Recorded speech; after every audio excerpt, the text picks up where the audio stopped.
Hey there, it's Lauren Andrews here from Dominion Lending Center's Expert Financial and OptimalFinance.ca.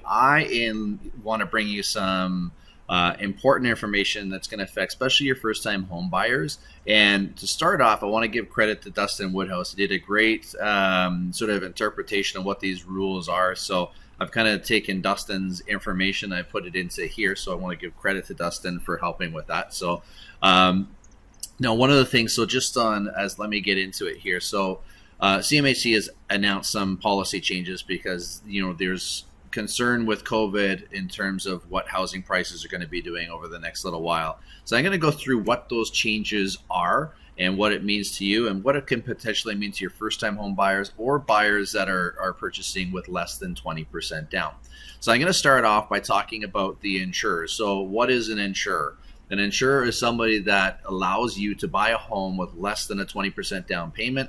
It's an insurance premium that gets paid into the mortgage. The banks will pay it on your behalf to the insurance company. They blend it into your mortgage payments, and it allows you to get into homes sooner. So there's three major players in the insurance world. There's CMHC, there is Genworth, and there is Canada Guarantee.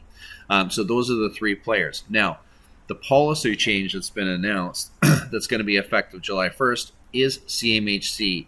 Genworth and Canada Guarantee have not given any indication that they're going to follow suit. So let's keep our fingers crossed that they have their heads about them and they know what's right, because I think CMHC is out of tune in terms of what they're trying to do here. So, and we'll get into that in a second. We'll show you how it's going to affect you. So there's three major changes. I'm going to summarize them. There's probably some other,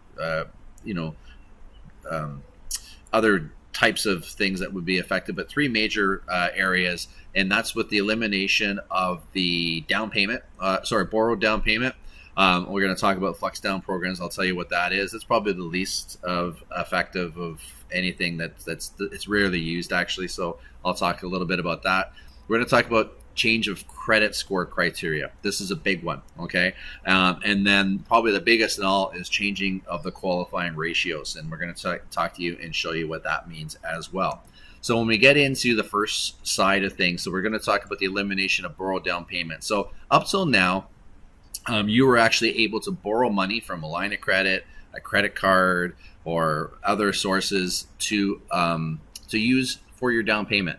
Now, it wasn't really used that much. And for the example here, if you had a $60,000 for a $300,000 purchase, and you had a $60,000 income, if you wanted to borrow the 5% down payment, you would now actually have to have an $80,000 income, because we need to put whatever you're borrowing into the ratios. So basically what they're saying, okay, we're not going to allow that anymore. That wasn't used that often. So it's not a huge hit, but let's get into the next one, because the next one is a big one. So we're going to talk about credit score. So with credit score, this is big, okay, because right now the criteria up till now is you had to have credit scores above 600, okay? Now, you can still have a good credit score and be below 680. So what they've done is they created the 680 criteria that the primary borrower, the one that makes the most money, has to have a credit score above 680. So what does this mean? So if you're a 650, 670, you still have a good credit score. That's not an issue. What they're basically saying is now for you to get a mortgage, you have to have impeccable credit.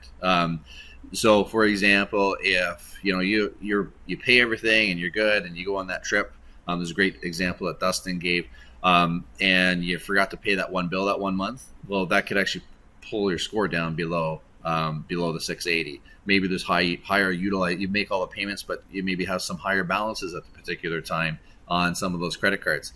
That puts it below 680. So that is going to eliminate or prevent a lot of people. There's going to be a lot of strategy that's going to have to be looked into. So when we look at pre-approvals and everything else, we really got to look at the credit scores of where they are now.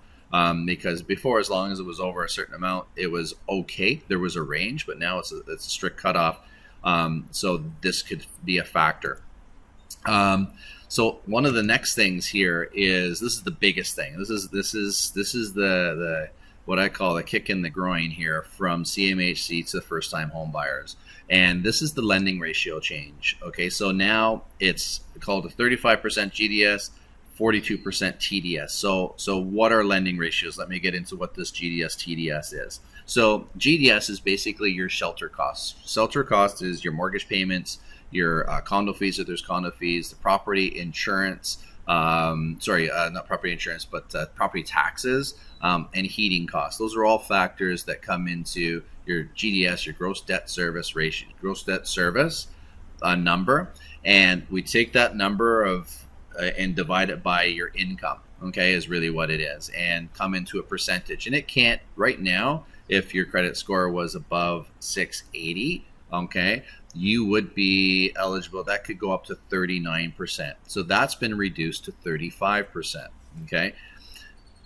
TDS is basically the GDS that we just talked about, plus any other liabilities. So when you get into car leases, car loans, anything else that's on there, that's up to this point. If your credit score was above 680, you could go up to 44%. Now that's been reduced to 42%, right?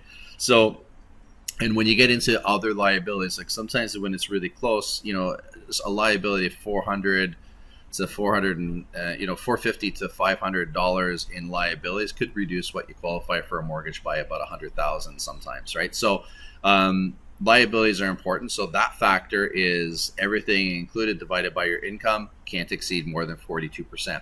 So what does it mean for the average person? So if you have an income of a family income of 100,000, and let's say you qualify for a purchase and you're qualifying for 500,000. So typically it's 4.5 to 5 times whatever your income is, depending on condo fees, factoring in, but it's just to give you a good idea or a good guide. So typically you would qualify for a $500,000 purchase. Now what this change has done is effectively reduce what you qualify by 11.7%. So what you were qualified before, take 11.7% off that, and now that would be the new amount that you would qualify for. So in this particular case, it goes from 550 down to 441,500. So significant changes that could actually impact your buyers. Now, I call this the CMHC Renters for Life policy change, right? So this is really kicking the teeth to first-time home buyers, really what it is. Now, the CMHC talks about the potential of defaults and everything else, but the fact is that it's really only affecting people that are buying homes, the new first-time home buyers. People that already own homes, there's no factors. They can refinance, they can do everything else. That's not really a factor. And what they're anticipating is they're saying that no, this shouldn't be a factor, because they're anticipating because of COVID, there's going to be a minimum of 12% decrease in house prices, right? So everything should balance out, but we know that not be the case. We know that in certain pockets, possibly, but we know within the GTA, Vancouver area, and everything else, there's been actually price increases month over month, and there's been nothing that actually shows that there's the fact that the house values have gone down. So basically what happens is if house prices haven't decreased by 12%, you've taken 12% of people out of the market. So this is crazy. Anyway, so this is their response to the COVID. And right now you have 8.5 million mortgage holders existing. Okay, so the only impact is the people that are actually buying homes right now or in the market to buy homes.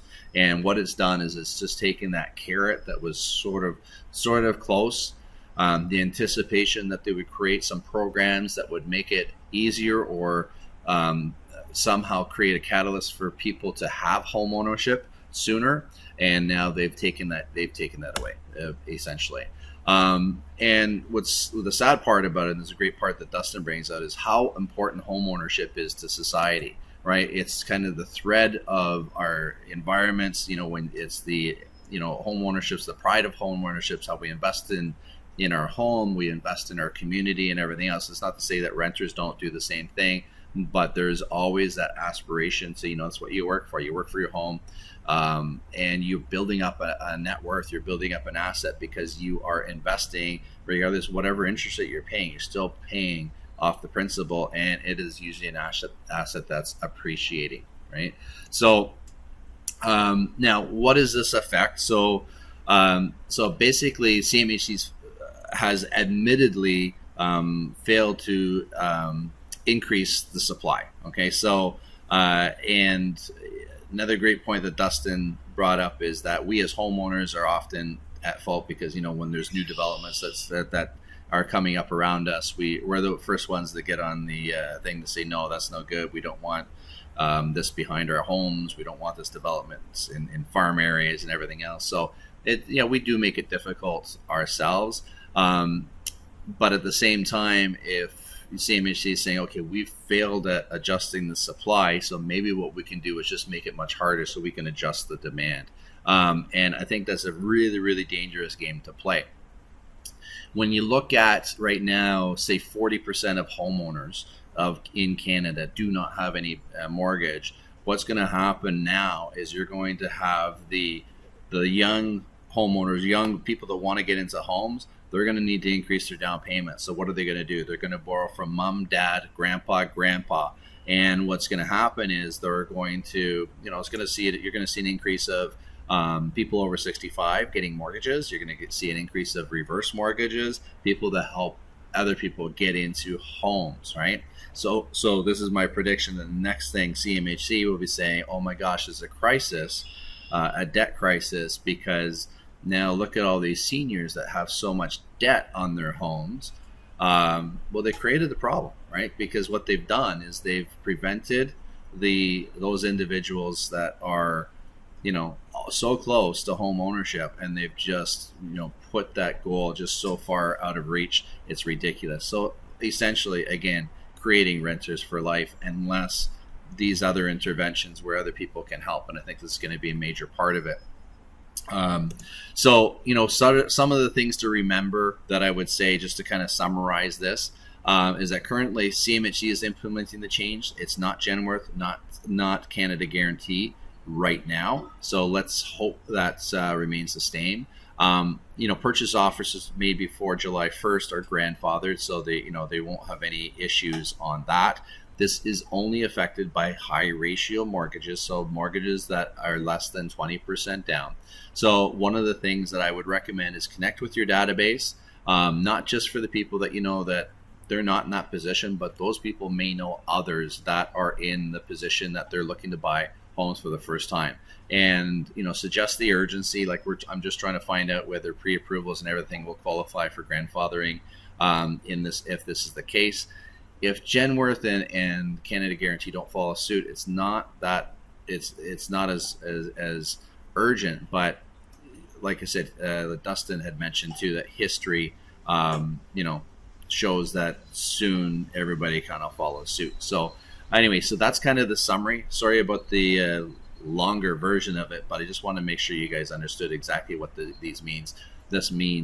If you have any questions, don't hesitate to reach out. If you want to do a webinar that you can post to your Facebook, we can do a Q&A. We can do whatever you want, but get the word out to stir up those, that obviously the people in your database, your clients, people that are looking to get into buying their first home. And I think it's important that you share that message. Any questions, I'm here. And hopefully we'll just, most important thing, stay tuned, because obviously when these changes come out, there's other changes that usually follow, and we'll keep you updated. Anyway, thanks so much for your time, and please let me know, and don't hesitate to reach out if you have any questions.